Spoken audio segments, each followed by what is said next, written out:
Alrighty, chat. I have no clue how this. Oh my gosh, this looks so funny. I need to up the ISO a bit. It seems. Yeah, we're definitely gonna need to turn the brightness up. It seems a bit here, chat. Give me 1 second. This is. You need Jesus Young Gravy. Also, thank you for the 4 months. Gosh dang, that's insane. Thank you, invited. Okay, we'll be right back.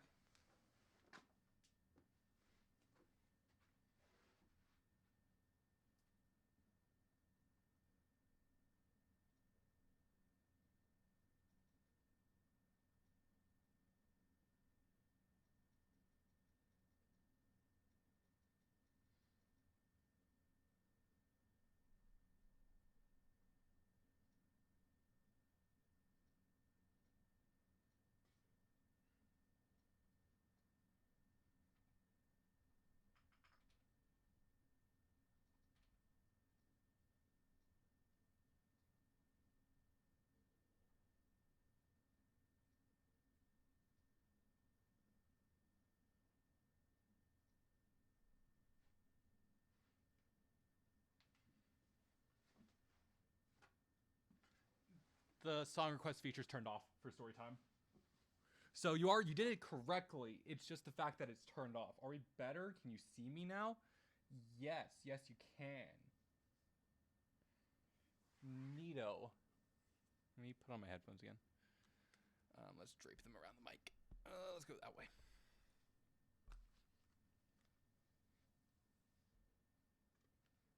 I know. What's up? It's story time today. Invited. You gotta get ready. Why do you think I'm under my desk? This is we made a blanket fort for the first time in years.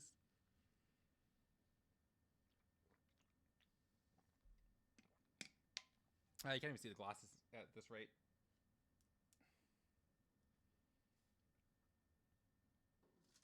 All right. Also, hello, welcome on in. Thank you for becoming. Oh, can I not see? Oh no, I can't see new followers. That's an issue. Give me a second. I am stuck under my desk doing a blanket fort right now because I decided that this is the best way to do this today. Dude, I just got done with a race. Hello, sorry for bothering you. I want to offer promotion. Hey, invited. Can you, Oh, actually, never mind. I can. Yeet. Got him.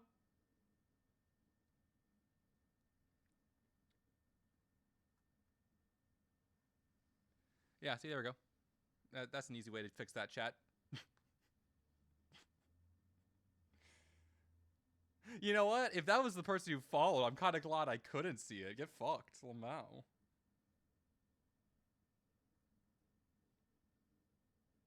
Yeah, it was the guy who followed. Ah, get out of here. Get fucked.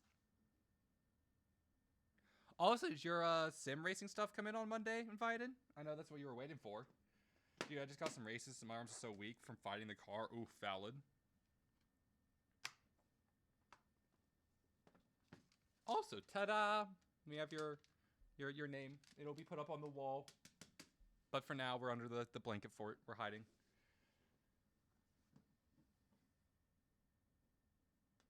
Perfect. Alright, I think I'm gonna pull up Twitch on my phone just so I can see to make sure that you guys can actually see me.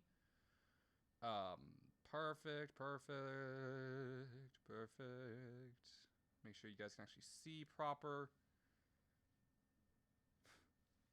Perfect. Also, can you hear me, invited? I'm gonna do like a thumbs up, thumbs down. Yes, I got it Monday. I've been racing it, so I've gotten a win yesterday. Ooh, fancy. Hell yeah. I'll take that reply as that fact that you can hear me. So that is good.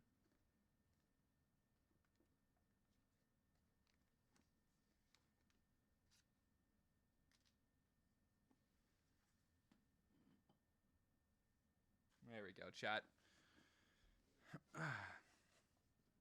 All right. Up a tiny bit. Okay, let me just like move it closer. Is that better? That probably better. So, chat, we are continuing the House of Leaves today, in which we'll be starting. It's not a new chapter, technically. It just was a nice, like, section break. Thank you for letting me know, by the way, Invited You Rock. It was just a nice section break, chat. So, with that being said, let's continue.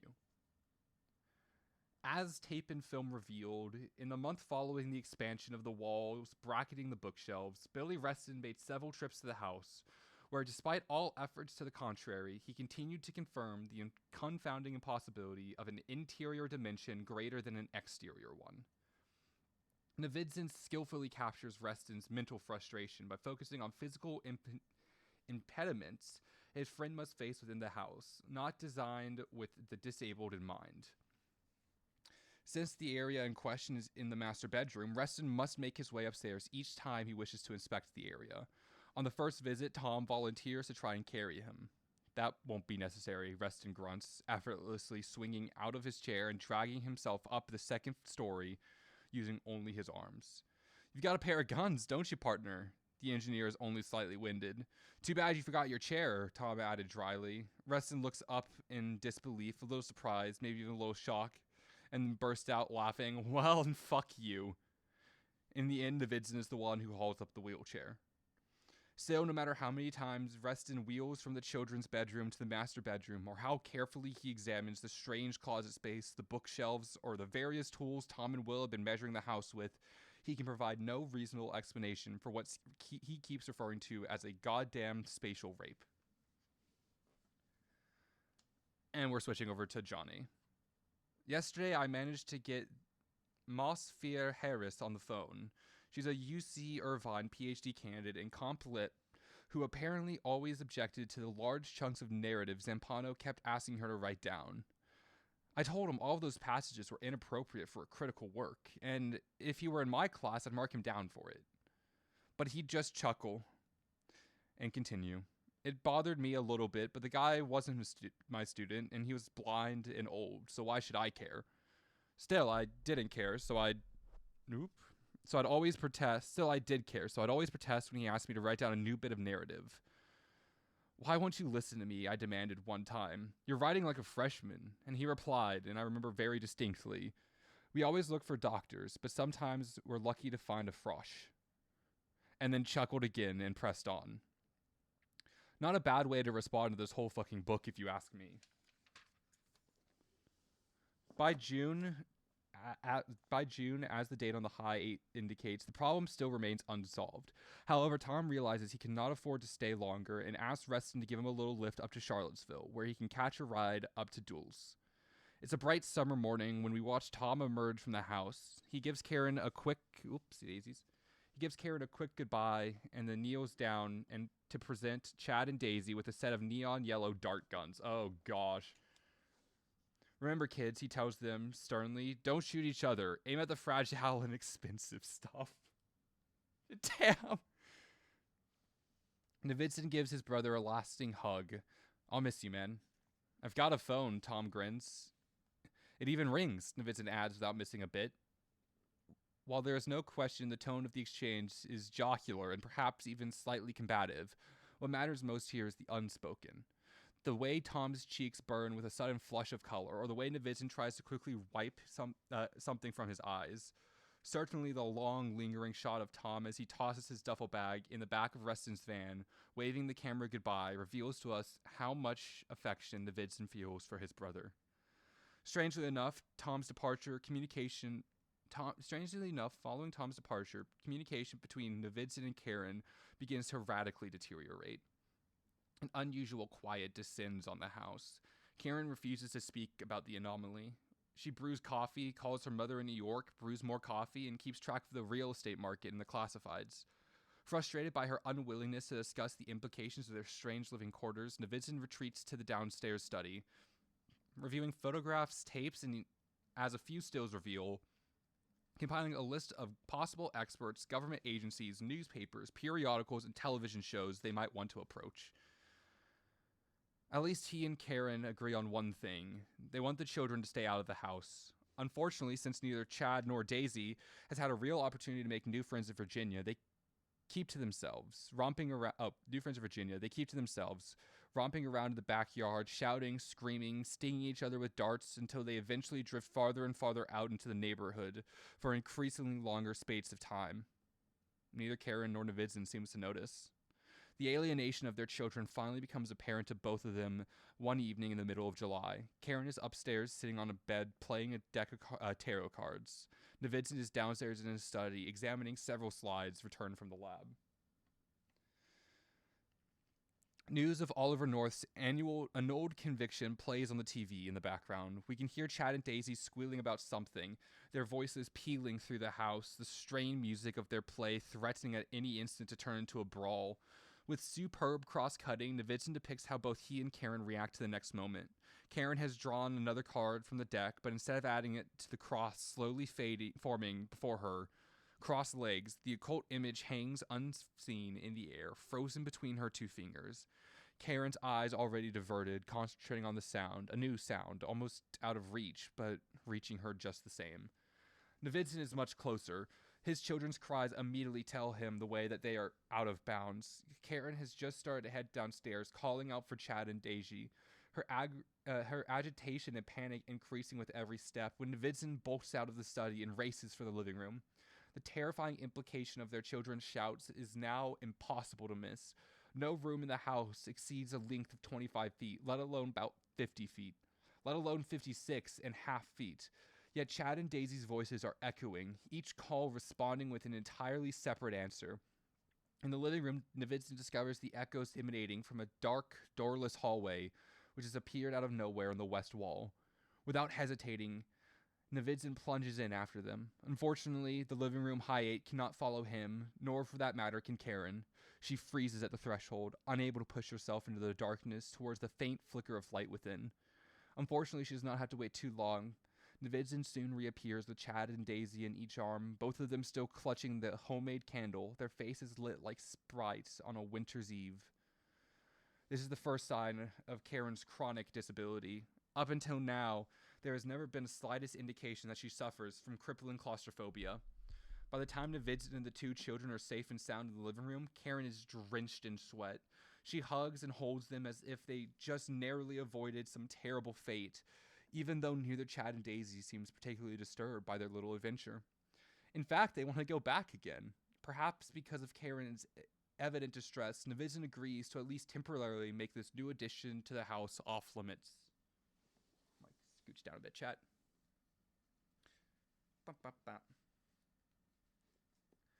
For the rest, we're going to move that over here a bit. There we go. For the rest of the night, Karen keeps a tight grip on Novidzin. Even when they finally slip into bed, she's still holding his hand. Navy, promise me you won't go in there again. Let's see if it's even there in the morning. It will be. She lays her head down flat on his chest and begins to cry. I love you so much. Please promise me, please. Whether it's the lasting flush of terror in Karen's cheeks or the absolute need for him, so markedly different from her frequently aloof posture, Novidzin cradles her in her arms like a child and promises. Since the release of the Novidzin record, Virginia Posh has written extensively about Karen Green's adolescent years. Posh's thin volume entitled Wishing Well, Cambridge, Massachusetts, Harvard, volume entitled Cambridge, Massachusetts, Harvard, University Press, 1996, represents one of the few works which, while based on Novidzin's experiences, still manages to stand on its own outside of the film. Since the release, along with an exceptional background in everything ranging from Kate Chopin, Sylvia Plath, Toni Morrison, autobiography of Schizophrenic Girl, The True Story of Renee, Francis Bloch's Wheatsey's, Balt's books to Mary Pfeiffer's Reviving Ophelia, and more importantly, Carol Gillen's landmark work in A Different Voice, Psychological Therapy, and Women's Development, Pasha has spent hundreds of hours researching early life of Karen Green, analyzing the cultural forces shaping her personality, ultimately uncovering a remarkable difference between the child she once was and the woman she eventually became. And we're going to switch back to Johnny real quick, chat. There's a problem here concerning the location of the 5.5 minute hallway. Initially, the doorway was supposed to be on the north wall of the living room, page 4. But now, as you can see for yourself, the position has changed. Maybe it's a mistake. Maybe there's something underlying logic to the shift. Fuck it, I don't know. Your guess is as good as mine. And back to Zampano. In her introduction, page 15, Pasha provides the brief overview. When Deidre told the teenage Sophie Voland, "You die at 15," he could have been speaking to Karen Green, who at 15 did die. To behold Karen as a child is nearly as ghostly an experience as the house itself. Old family films capture her athletic zeal, her unguarded smiles, the tomboy spirit which sends her racing through the muddy flats of a recently drained pond. She's awkward, a little clumsy, but rarely self-conscious, even when covered in mud. Former teachers claim she frequently expressed a desire to be president, nuclear physicist, a surgeon, even a professional hockey player. All her choices reflected unintuited self-confidence, a remarkably healthy sign for a 13-year-old girl. Along with superb classwork, she excelled in extracurricular activities. She loved planning surprise parties, working on school productions, and even on occasion, taking on a schoolyard bully with a bout of fists. Karen Green was exuberant, feisty, charming, independent, spontaneous, sweet, and most of all, fearless.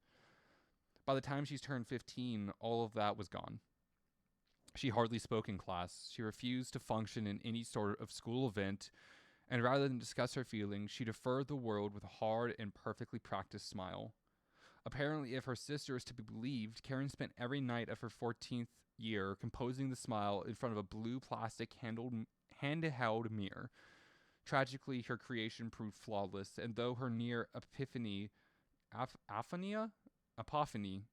should have alarmed any adept teacher or guidance counselor, it was invariably rewarded with the Pyrrhic prize of high school popularity.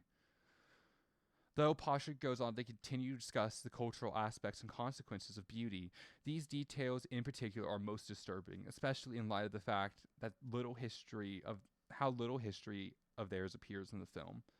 Continuing the substantial coverage present in the Navidson record, it's unsettling to discover such a glaring omission. In spite of the enormous quantity of home footage obviously available, for some reason, calamities of the past still do not occur.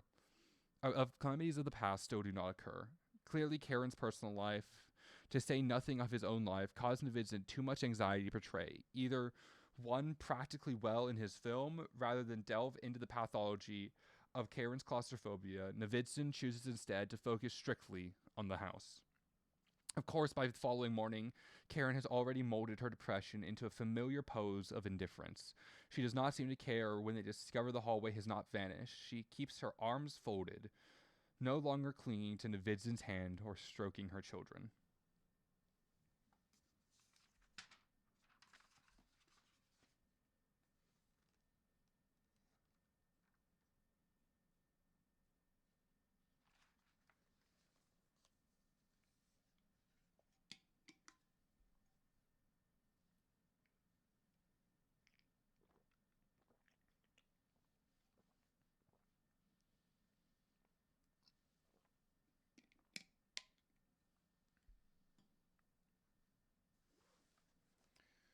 She removes herself from the family's company by saying very little, while at the same time maintaining a semblance of participation with a smile.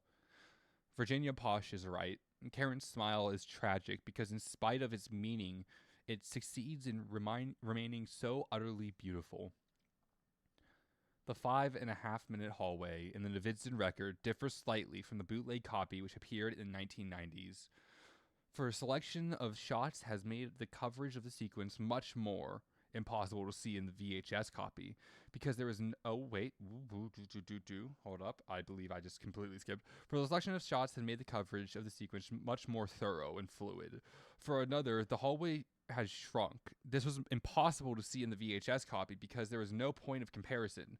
However, it's perfectly clear that the hallway, which was over 60 feet deep when the children entered it, is now less than 10 feet. Context also significantly alters the 5.5 minute hallway. A greater sense of Novidzins and their friends and how they all interact with the house adds a great amount of depth to this quietly evolving enigma. Their personalities almost crowd that place, and suddenly, too, as an abrupt jump cut redelivers Tom from Massachusetts and Billy Reston from Charlotte, the UVA professor, once again wheeling around the periphery of the angle, unable to take his eyes off the strange, dark corridor. Unlike the Twilight Zone, however, or some other like cousin where understanding comes neat and fast, i.e., that this is clearly a door to another dimension or a passage to another world with directions. The hallway offers no answers. The monolith in 2001 seems the more appropriate cinematic analog. Incontrivably there, incontrivably there, but virtually inviolate of to interpretation. Oh my gosh, I can't read.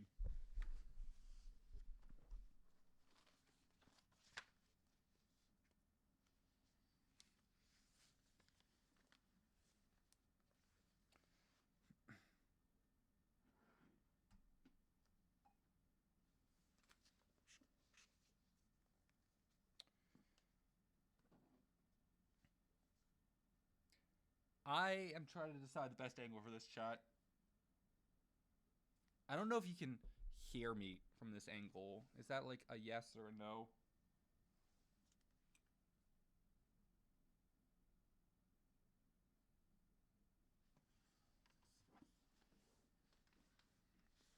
I hope you guys can. If you can't, you just have to let me know, okay? Similarly, the hallway also remains meaningless. Through it is almost assertively, though it is almost assuredly not without effect. As Navision threatens to re-enter it for a closer inspection, Karen reiterates her previous plea and injunction with a sharp and abrupt pitch rise. Navidson has always been, or the ensuring tension is more than temporary. Navidson has always been an adventurer, willing to risk his personal safety in the name of achievement. Karen, on the other hand, remains the standard bearer of responsibility and is categorically against risks, especially those which might endanger her family or her happiness. I'm gonna really quickly, just check. I want to see if I can actually be heard here or not. Yeah, no, I think we're pretty good. Maybe if I scooch a little bit or this way. I think that should be a lot better. Let me just angle this here too, chat. There we go. Perfect.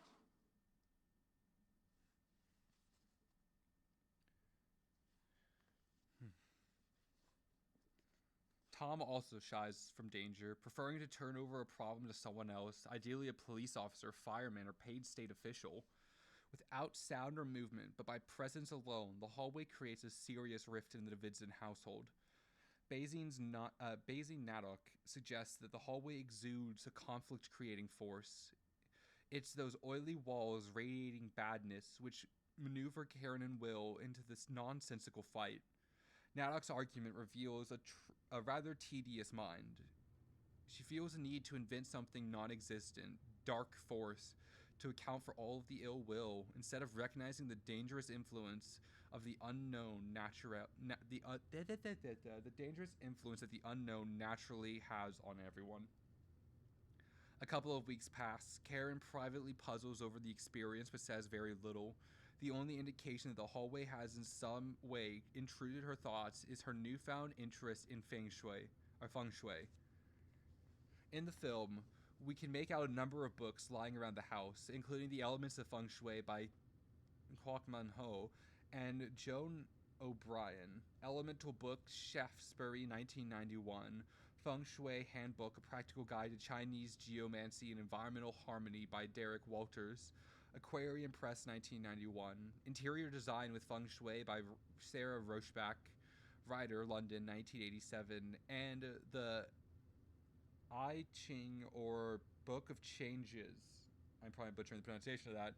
Third edition, translated by Richard Wilhelm, Routledge and Keegan Paul, 1968. There is practically a tender moment as Chad sits with his mother in the kitchen. She busily determining the cow Kua number. Cow? The Kua number, a calculation based on year of birth for everyone in the family, while he is carefully making a peanut butter and honey sandwich. Mommy, Chad says, quietly after a while. Hmm? How do I get to become president when I grow up? Karen looks up from her notebook, quite unexpectedly, and with the simplest question, her son has managed to move her. You study hard at school, keep doing what you're doing, and then you can be whatever you want. Chad smiles. When I'm president, can I make you vice president? Karen's eyes shine with affection. Putting aside her feng shui studies, she reaches over and gives Chad a big kiss on his forehead. How about Secretary of Defense? Oh my gosh, that has to be worse though.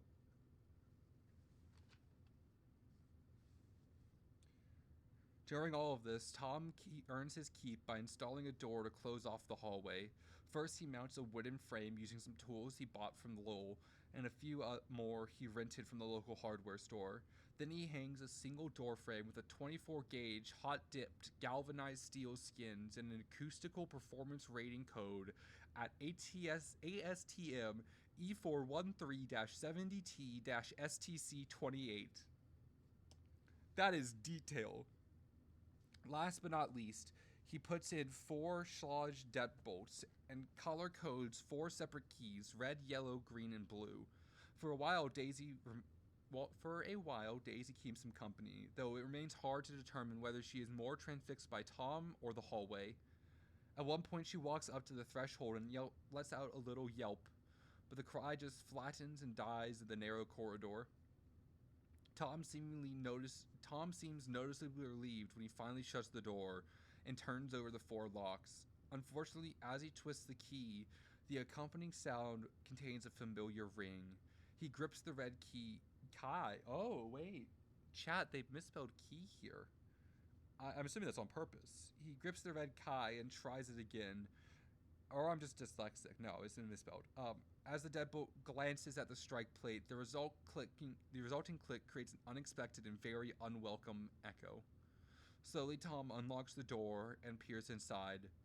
Somehow, and for whatever reason, the thing has grown again. Intermittently, Novitzin opens the door himself and stares down the hallway, sometimes using a flashlight, sometimes just studying the darkness itself. What do you do with that? Novitzin asks his brother one evening. Move, Tom replies.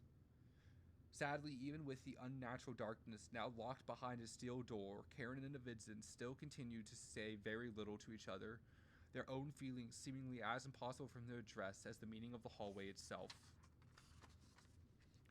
Chad accompanies his mother to town as he searches for various feng shui objects guaranteed to change the energy of the home, while Daisy follows her father around the house as he paces from room to room, talking vehemently on the phone with Reston, trying to come up with a feasible and acceptable way to investigate the phenomenon lurking in his living room, until finally, in the middle of all of this, he lifts his daughter onto his shoulders.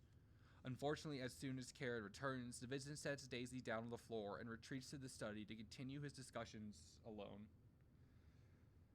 With domestic tensions proving a little too much to stomach, Tom escapes to the garage where he works for a while on a dollhouse he has been starting to build for Daisy. Until eventually he takes a break, drifting out to the backyard to get high and in the hot of the sun, pointedly walking around the patch of lawn the hallway should, for all intents and purposes, occupy. Before long, Chad and Daisy are sliding up to this great bear snoring under a tree, even though when they start to tie his shoelaces together, tickle his nostrils with long blades of grass, or use a mirror to focus the sun on his toes, Tom remains remarkably patient. He almost seems to enjoy their mischief, growling, yawning, playing along, putting both of them in a headlock, Chad and Daisy laughing hysterically until all 3 are exhausted and snoozing into dusk.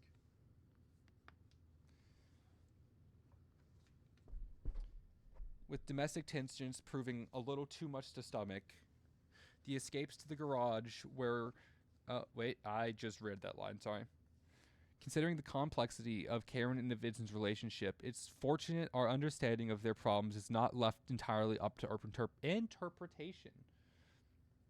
Some of their respective views and feelings are revealed in their video journeys entitled entitled entries. Sex, sex, sex, Karen whispers into her camcorder. It's like when we just met when we got here. The kids would go out and we'd fuck in the kitchen, in the shower. We even did it in the garage. But ever since that closet thing appeared, I can't. I don't know why. It just terrifies me. On the same subject, Navidson offers a similar view. When we first moved in here, Karen was like a college co-ed, anywhere, anytime. Now, all of a sudden, she refuses to be touched. I kiss her and she practically starts to cry. And it all started when we got back from Seattle. But the division between them is not just physical. Karen again, doesn't he see I don't want him going in there because I love him?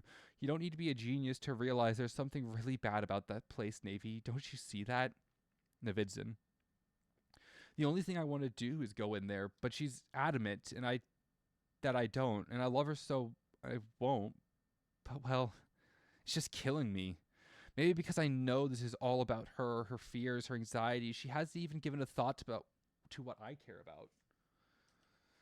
Until finally the lack of physical intimacy and emotional understanding leads both of them to make privately voiced ultimatums. Karen, but I will say this, if he goes in there, I'm out of here, kids and all. Navidson, if she keeps up this cold front, you bet I'm going in there.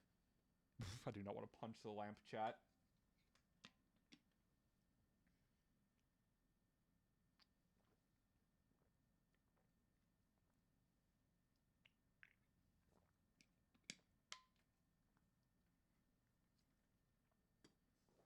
Then one night in early August, and Zampano provided the blanks here, but never filled them in. So there's blanks here, Chad. So I'll just voice that by saying blank. Then one night in early August, blank, and the equally famous blank drop in for dinner. It is a complete coincidence that they happen to be in DC at the same time, but neither of one of them seem to mind the presence of the other. As Blank said, any friend of Navy is a friend of mine. Navidson and Karen have both.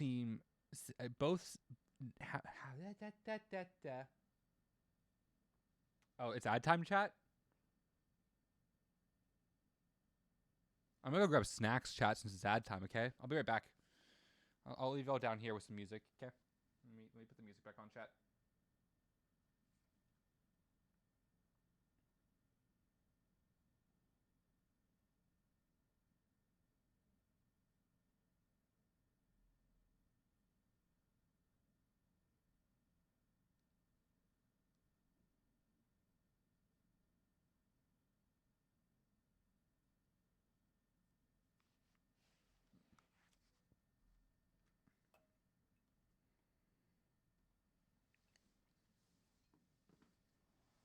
I'll be back, chat. Okay, this is just too perfect a shot, though.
Alright, yeah, we're back.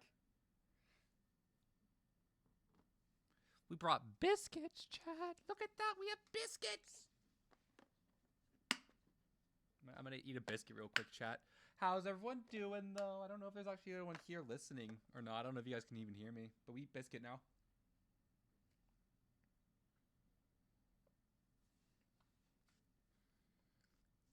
I don't know why I decided to do this under the desk today. I mean, I do. It's for the story.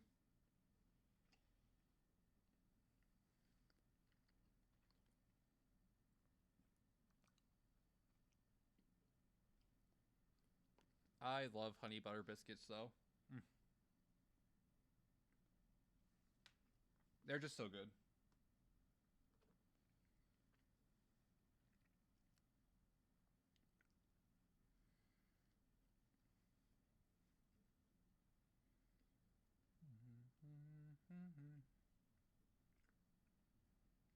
Mm. Gosh dang, that's some good biscuits, chat.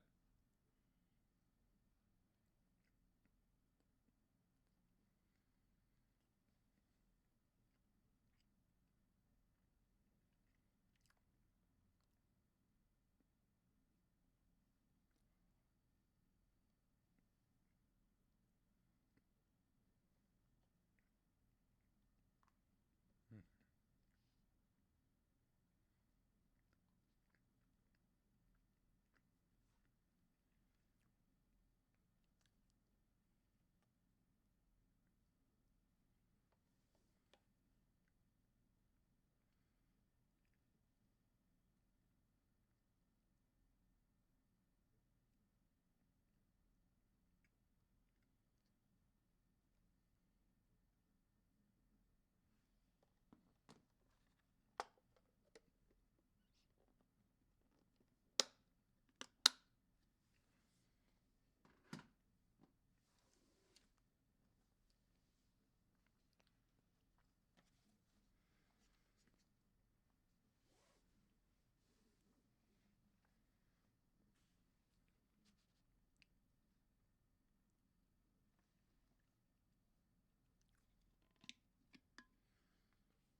It's not the time to get the hiccups and drinking. It's a very, very inopportune time, you know?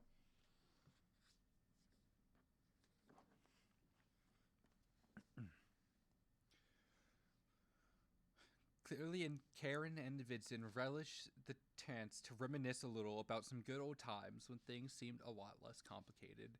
Perhaps a little starstruck, Tom says very little. There was plenty of opportunities for a glass of wine, but he proves himself by keeping the water. Though he does accuse himself from the table once to smoke a joint outside. Much to Tom's surprise and delight, Blank joins him. As the evening progresses, Blank harps a little on Vincent's newfound domesticity. I just want to pronounce that word. Basically his new domestic nature. No more crazy Navy, eh? After all those days, are all those days gone for good? I remember when you'd party all night, shoot all morning, and then spent the rest of the day developing film in a closet with just a bucket and a bulb if you had to. I'm willing to bet you don't even have a darkroom here, which was a little too much for an Vincent to bear. Here, Blank, you want to see my dark room? I'll show you a dark room.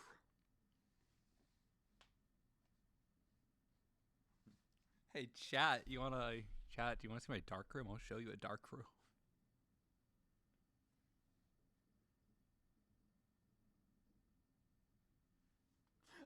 Okay, back to it.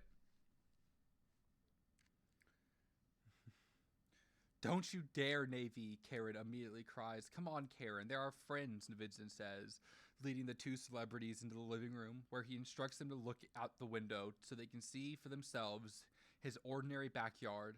Satisfied that they understand nothing but trees and lawn could possibly lie on the other side of the wall, possibly lie on the other side of the wall, he retrieves the four colored keys hidden in the antique bassinet in the foyer. Everyone is pretty tipsy and in a general good mood, is friendly and easy, so it's impossible to disturb. Which, of course, all changes when Davidson unlocks the door and reveals the hallway. Blank takes one look at the dark place and retreats into the kitchen. 10 minutes later, Blank is gone. Blank steps up to the threshold, points Davidson's flashlight at the walls and floors, then retires to the bathroom. A little later, Blank is also gone. Karen is so enraged by the whole incident, she makes Davidson sleep on the couch with his beloved hallway. No surprise, Davidson fails to fall asleep. He tosses and turns for an hour until he finally gets up, goes off in search of his camera. A title card reads, Expiration A. The timestamp on Davidson's camcorder indicates that it's exactly 3:19 a.m.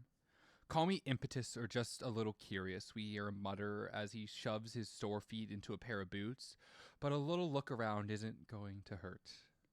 Without ceremony, he unlocks the door and slips across the threshold, taking with him only a high 8, a mag light, and his 35mm Nikon. The commentary he provides us with remains spare. Cold. Wow, really cold. Walls are dark, seems to the closet upstairs. Within a few seconds, he reaches the end. The hallway cannot be more than 70 feet long. That's it, nothing else, no big deal. Over this, Karen and I have been fighting. Except as Davidson swings around, he suddenly discovers a new doorway to the right. It was not there before. What the... Davidson carefully nudges his flashlight into new darkness and discovers an even longer corridor.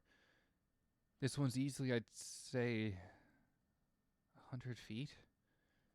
A few seconds later, he comes around across a still larger corridor branching off to the left. It is at least 15 feet wide with a ceiling well over 10 feet high. The length of this one, however, is impossible to estimate as Davidson's flashlight proves useless against the darkness ahead, dying long before it can ever come close to determining an end. Division pushes ahead, moving deeper and deeper into the house, eventually passing a number of doorways leading off into an alternate passageway or chambers. Here's a door. No lock. Okay, room's not very big. Empty. No windows, no switches, no outlets. Heading back to the corridor, leaving the room. It seems colder now. Maybe I'm just getting colder. Here's another door. Unlocked. Another room. Again, and no windows.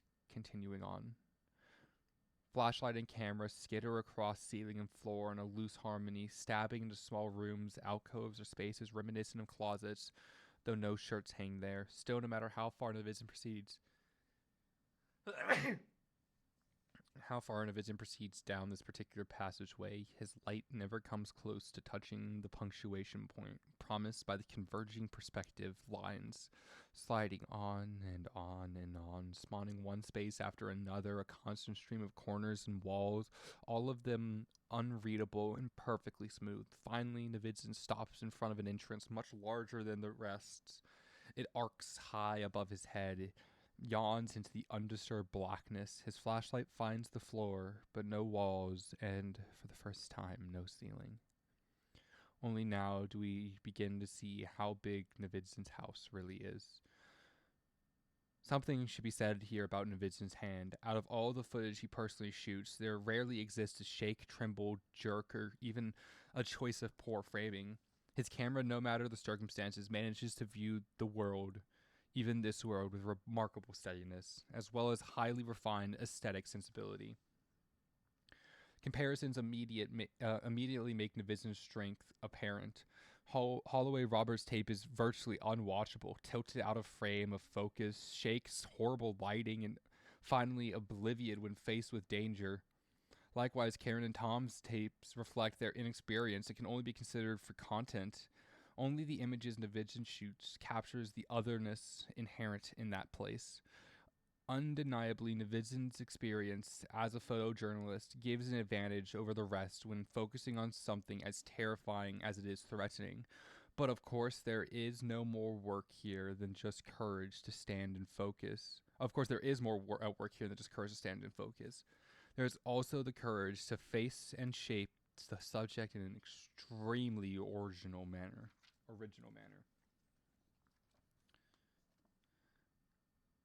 They also would like to add this is an entire page of just names. I'm not reading the entire page of names. As Navidzin takes his first step through that immense arch, he is suddenly a long way away from the warm light of the living room. In fact, his creep into that place resembles the eerie faith required for any deep dive exploration. The beam of his flashlight scratching at nothing but invariant blackness. Novidzin keeps his attention focused on the floor ahead of him, and no doubt because he keeps looking down, the floor begins to assume a new meaning. It can no longer be taken for granted. Perhaps something lies beneath it. Perhaps it will open up into some deep fissure. Suddenly, immutable silence rushes into the place what had momentarily shattered it. Novidzin freezes, unsure whether or not he really just heard something growl. I better be able to find my way back, he finally whispers, which, though probably muttered in jest, suddenly catches him off guard. Novidzin swiftly turns around. Much to his horror, he can no longer see the arch, let alone the wall. He has walked beyond the range of his light. In fact, no matter where he points his flashlight, the only thing he can perceive is oily darkness. Even worse, his panic turned and subsequent absence of landmarks has made it impossible for him to remember which direction he came from. Oh God, he blurts out, creating odd repeats in the Creating odd repeats in the distance. He twirls around again. Hey, he shouts, spawning a multitude of A's, then rotates 40 degrees and yells, balls! A long moment of silence follows before he hears the faint halls racing back. Through the darkness. After several more such turns, he discovers a loud easy returns a Z with the least amount of delay. This is the direction he decides on, and within minutes, the beam of his flashlight finds something more than darkness. Quickening his pace slightly, Novidzin reaches the wall and safely he perceives there. He now faces another decision, left or right. This time, before going anywhere, he reaches into his pocket and places a penny.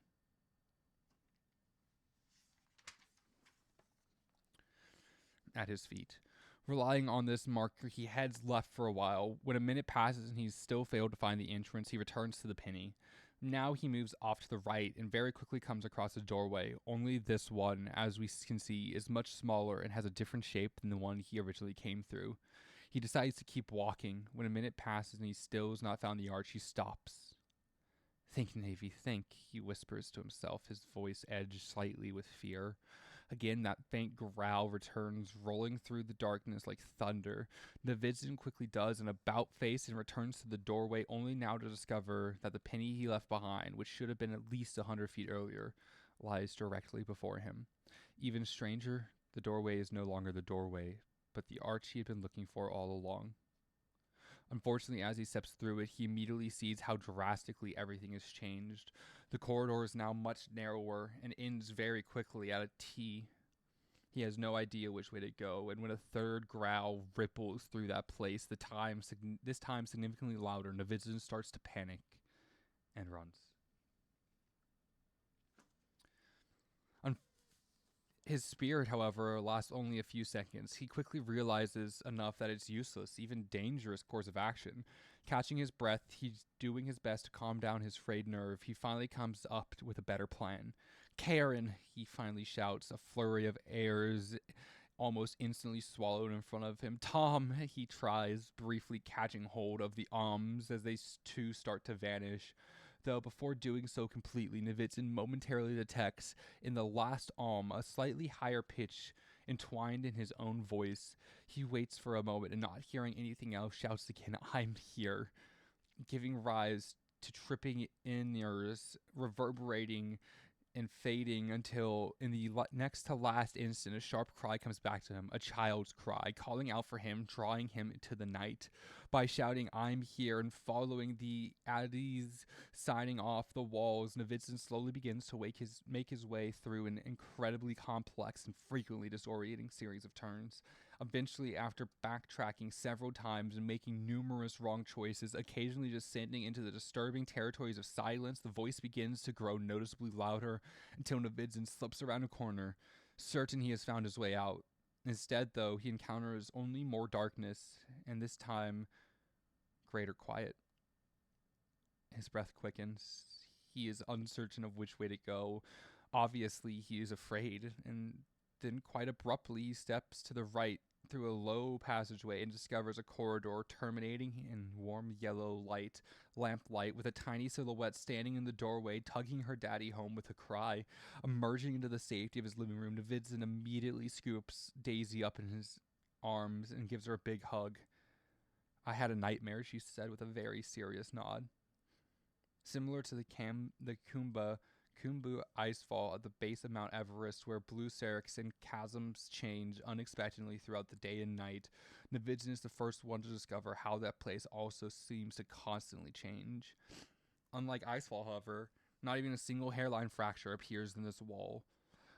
Absolutely nothing visible to the eye provides reason for evidence of those terrifying shifts, which in a matter of moments reconstitute into a simple path into an extremely complicated one.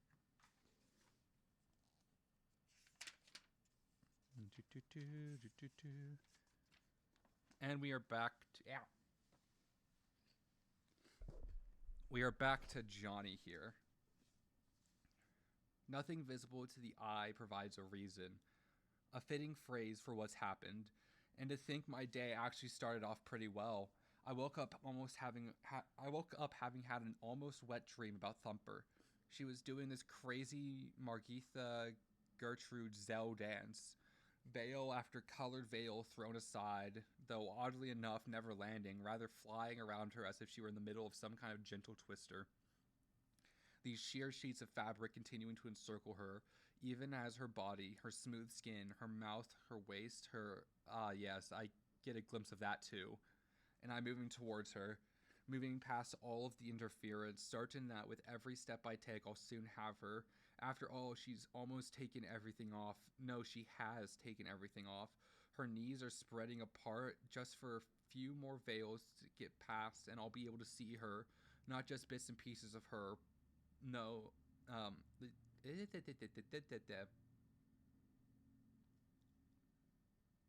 wait, I lost bits and pieces of, but all of her. No longer molested by all of this nonsense. In fact, I'm there already, which means I'm about to enter her, which apparently is enough to blow the circuit, hit the switch, prohibit the sublime and much anticipated conclusion, leave me in the blinding daylight, a daylight stream pouring through my window. Fuck. I go off to cuff in the shower. At least the water's hot and there's enough steam to fog up the mirror. Afterwards, I pack my pipe and light up. Wake and bake, much more like wash and bake. Half a bowl of cereal and a shot of bourbon later, I'm there, a friendly haze having finally arrived. I'm ready for work. Parking's easy to find on Vista. I jog up to Sunset, even jog up the stairs, practically skipping past by the appointment-only sign. Why skipping? Because as I step into the shop, I know I'm not even 1 minute late, which is not usually the case for me. The expression on my boss's face reveals just how astonishing this achievement is. I couldn't care less about him. I want to see Thumper. I want to find out if she's really wearing any of that diaphanous rainbow fabric I was dreaming about. Of course she's not there, but that doesn't get me down.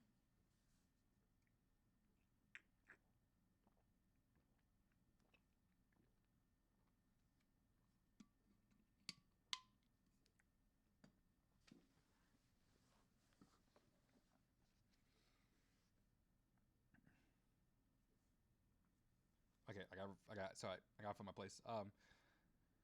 I'm still optimistic she'll arrive, and if not today, why fuck? Tomorrow's just another day. A sentiment I almost could sing. I immediately sit down at the side of the counter, start working, mainly because I don't want to deal with my boss, which can mean jeopardizing my good mood. Of course, he couldn't care less about me and my mood. He approaches, clearing his throat. He will talk, he will ruin everything, except it suddenly penetrates that chalky material he actually insists on calling his brain. That I'm building his precious point. That I'm building his precious points, and sure enough, this insight prohibits his trap from opening, and he leaves me alone. Points are basically clusters of needles used to shade the skin. They are necessary because a single point amounts to a prick not much bigger than this period. It's a period, Chad.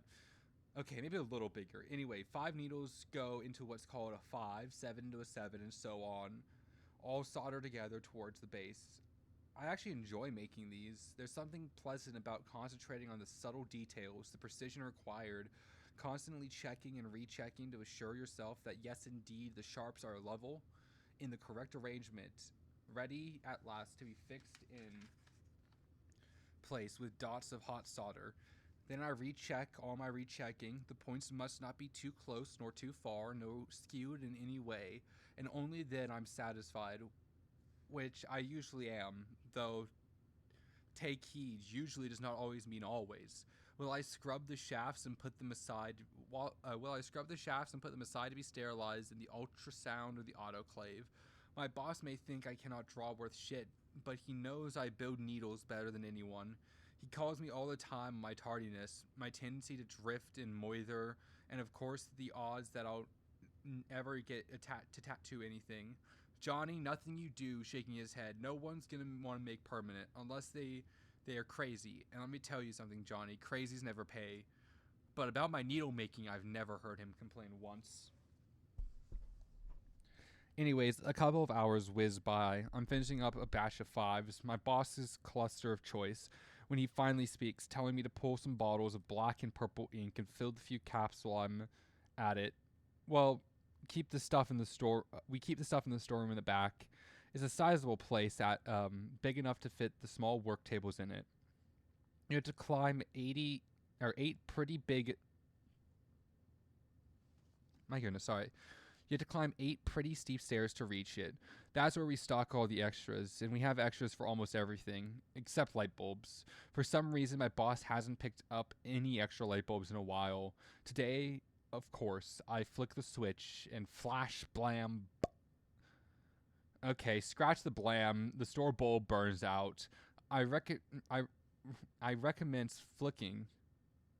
I recommence flicking as if insistent, highly repetitive, and at this point pointless action could actually resurrect the light. It doesn't. The switch has been rendered meaningless, forcing me to feel my way around in the dark.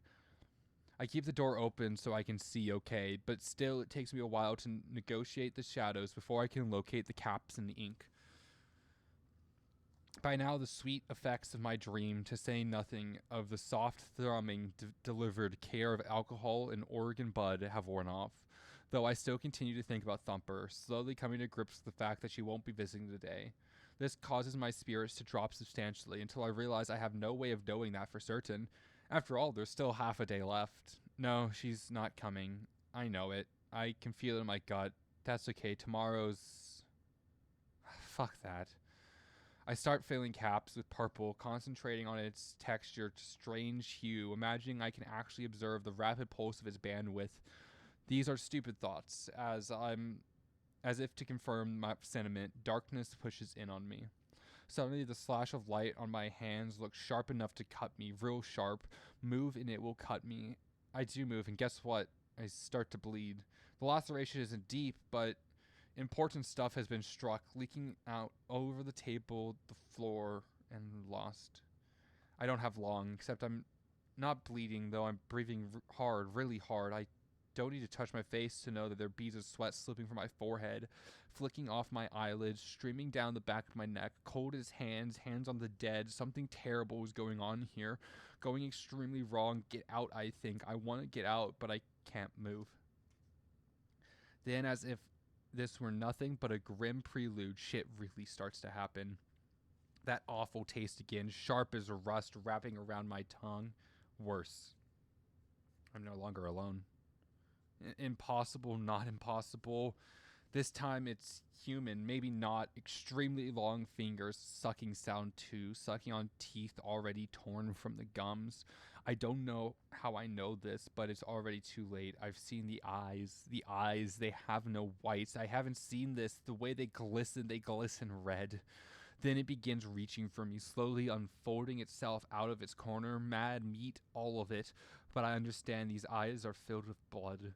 Except I'm not looking at the shadows and shelves. Of course I'm alone, and then behind me, the door closes. The rest is in pieces, a scream, a howl, a roar. All's rapping or splintering that makes no sense. There's a terrible banging. The air's rank with stench. At least that's not the mystery. I know the source. Boy, do I ever.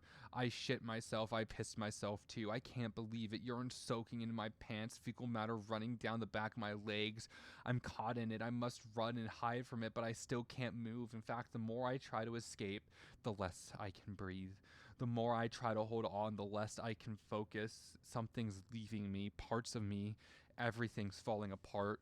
Stories heard but not recalled, letters too, words filling my head, fragments like artillery shells, shrapnel like syllables flying everywhere. Terrible syllables, sharp, cracked, traveling at murderous speed, tearing through all in a very, very bad, perhaps even irreparable way. Known, some call, is, air, am incoherent, yes, without meaning, I'm afraid not. The shape of a shape of a face disassembling right before my eyes. What wail in unbolted break like a hawk. Another mandolin, no mandolin at all on snowy days, or not snowy at all, far beyond the edge of any reasonable awareness. This is what it feels like to be really afraid, though of course it doesn't. None of this can truly approach the reality of that fear. There in the midst of all of the bedlam, like a sound of a heart or something unholy blast, desperate and dying, slamming, no banging into the thin wall of my inner ear, paper thin, in fact, attempting to shatter inside what has already been shattered long ago. I should be dead. Why am I still here? As questions appear concise in order, promptly accented, I see I'm holding the tray loaded with all those caps of black and purple ink. Not only that, but I appear to be walking as fast as I can through the doorway. The door is open, though I did not open it. I stubbed my toe. I'm falling down the stairs, tripping over myself, hurling the tray in the air. The caps, the ink, all of it floating now above me as my hands, independent of anything I might have thought to suggest, reach out to protect my head. Something hisses and first somersault down. Something hisses and slashes out the back of my neck. It doesn't matter. Down I go, head leaving me to passively note the pain spots as they happen. Shoulders, hips, elbows, even as I also, at the same time, remain dimly aware of so much ink coming down like bad rain, splattering around me, everywhere, covering me. Even the tray hitting me, though that doesn't hurt. The caps scattering across the floor, and of course the accompanying racket telling my boss, telling them all, whoever else there was, what? Not that it was over, wasn't, not yet. The wind's knocked out of me, it's not coming back. Here's where I die, I think, and it's true. I'm possessed by the premonition of what will be. What has to be, my inevitable asphyxiation. At least that. Oh my gosh, I just lost it. My inevitable asphyxiation. At least that's what they see. My boss and crew as they come running into the back, called there by all of that clatter and mess. What they can't see, though, is the omen seen in the fall, my fall, as I am doused in black ink, my hands now completely covered, and see the floor is black. And have you anticipated this, or should I be more explicit? Jet on jet. For me, for an anticipated... For a blinding instant, I have watched my hand vanish. In fact, all of me has vanished. One hell... Oh my gosh, I'm trying so hard to get the light chat. One hell of a disappearing act, too. This already foreseen disillusion on the shelf lost without contrast, slipping back into oblivion, until mid-gasp I catch sight of my reflection in the back of the tray. The ghost in the way. Seems I'm not gone, not quite. My face has been splattered with purple, my arms granting contrast and thus defining me, marking me, at least for the moment preserving me. Suddenly I can breathe, and with each breath the terror rapidly dissipates. My boss, however, is scared shitless. Jesus Christ, Johnny, he says, are you okay? What happened? Can't you see I've shit myself? I think to shout, but now I see that I haven't, except the ink blotting my hands, my threads. The pants are bone dry. I mumble something about how much my toe hurts. He takes that to mean I'm all right and won't try to sue him for a wheelchair. Later, the next patron points out the long, bloody scratch on the back of my neck. I'm unable to respond. Now, though, I realize what I should have said in the spirit of dark. In the spirit of the staircase, known some call is air am, which is to say, I am not what I used to be. After putting his daughter to bed, Navidson finds Karen standing in the entrance of their room. What's the matter, she murmurs. Go back to sleep. Daisy just had a bad dream. Navidson starts to go back downstairs. I'm sorry, Navi, Karen says quietly. I'm sorry I got mad. It's not your fault. That thing just scares me. Come back to bed. And as they later confide in separate video entries, the night, for the first time in weeks, they made love again. Their descriptions running from the gamut of anything from gentle and comforting to familiar and very satisfying. Their bodies had repaired what words never tried to, and at least for a little while they felt close again. The next morning, with harmony now restored, Navidson can bring himself to tell Karen about his visit. Fortunately, having nearly gotten lost inside of his own house has for the moment diminished his appetite for its darkness. He promises to turn over the initial investigation to Billy Reston. Then we call New York Times, Larry King, whoever, and we'll move. End of story. Karen responds to his offer with kisses, clinging to his hand, a stability of sorts once again returning to their lives. Still, the compromise is far from satisfying. As Karen records on her high 8, I told Navidson, I'll stay for the first look in there, but I've also called Mom. I want to get out of here as soon as possible. Navidson admits in his, I feel lousy about lying to Karen, but I think it's unreasonable of her to expect me not to investigate. She knows who I am, I think. At this point, the study door suddenly swings open, and Daisy, wearing red and gold dress, barges in and begins tugging on her father's sleeve. Come play with me, Daddy. Navidson lifts his daughter onto his lap. Okay, what do you want to play? I don't know, she shrugs. Always. What's always? But before she can answer, he starts tickling around her neck, and Daisy dissolves into bursts of laughter. Despite the tremendous amount of material generated by the Exploration A, no one has ever commented on the game that Daisy wants to play with her father. Perhaps because everyone assumes it's a request to play always, or just child neologism. Then again, always slightly mispronounces hallways. It almost echoes it. Hey, chat, we made it to chapter 6. Let's go!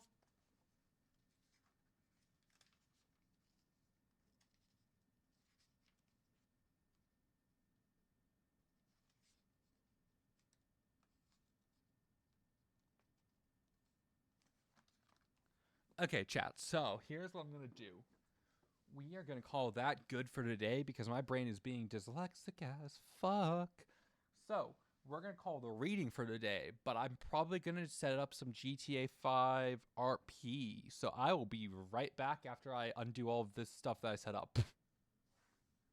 So, please bear with me.